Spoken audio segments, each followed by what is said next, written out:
بسم الله الرحمن الرحيم. الرحمن علم القرآن، خلق الإنسان، علمه البيان. الشمس والقمر بحسبان، والنجم والشجر يسجدان، والسماء رفعها ووضع الميزان ألا تطغوا في الميزان وأقيموا الوزن بالقسط ولا تخسروا الميزان. والأرض وضعها للأنام، فيها فاكهة والنخل ذات الأكمام، والحب ذو العصف والريحان.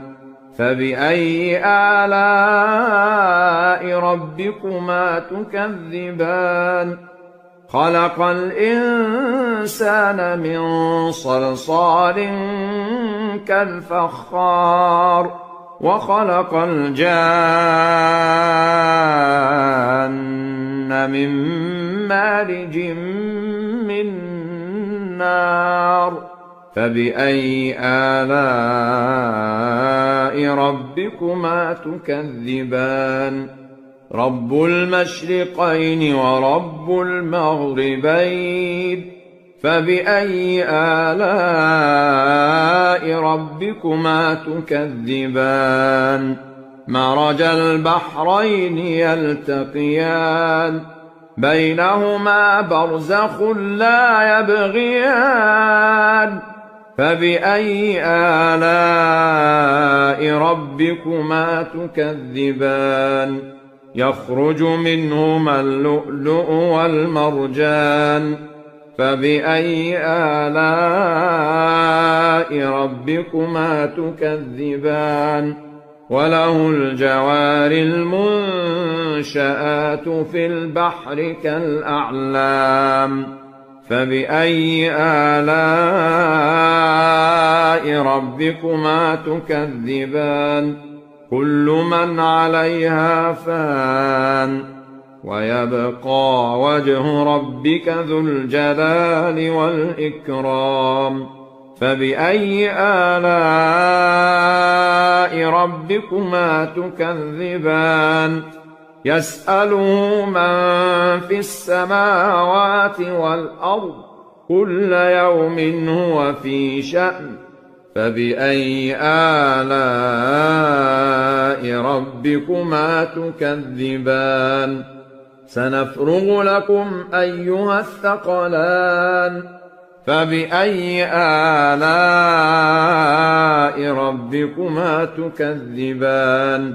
يا معشر الجن والإنس إن استطعتم أن تنفذوا من أقطار السماوات والأرض فانفذوا، لا تنفذون إلا بسلطان. فبأي آلاء ربكما تكذبان؟ يرسل عليكما شواظ من نار ونحاس فلا تنتصران. فبأي آلاء ربكما تكذبان؟ فإذا انشقت السماء فكانت وردة كالدهان. فبأي آلاء ربكما تكذبان؟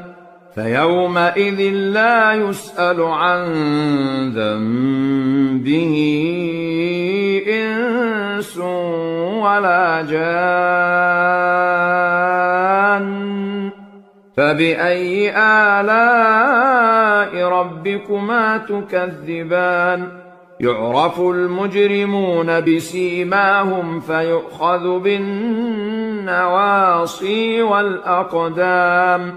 فبأي آلاء ربكما تكذبان هذه جهنم التي يكذب بها المجرمون يطوفون بينها وبين حميم آن فبأي آلاء ربكما تكذبان ولمن خاف مقام ربه جنتان فبأي آلاء ربكما تكذبان ذواتا أفنان فبأي آلاء ربكما تكذبان فيهما عينان تجريان فبأي آلاء ربكما تكذبان فيهما من كل فاكهة زوجان فبأي آلاء ربكما تكذبان متكئين على فرش بطائنها من استبرق وجنى الجنتين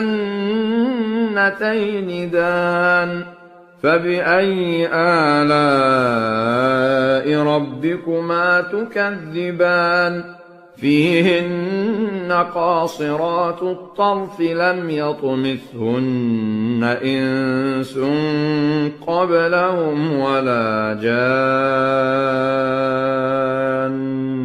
فبأي آلاء ربكما تكذبان كأنهن الياقوت والمرجان فبأي آلاء ربكما تكذبان هل جزاء الإحسان إلا الإحسان فبأي آلاء ربكما تكذبان ومن دونهما جنتان فبأي آلاء ربكما تكذبان مدهامتان فبأي آلاء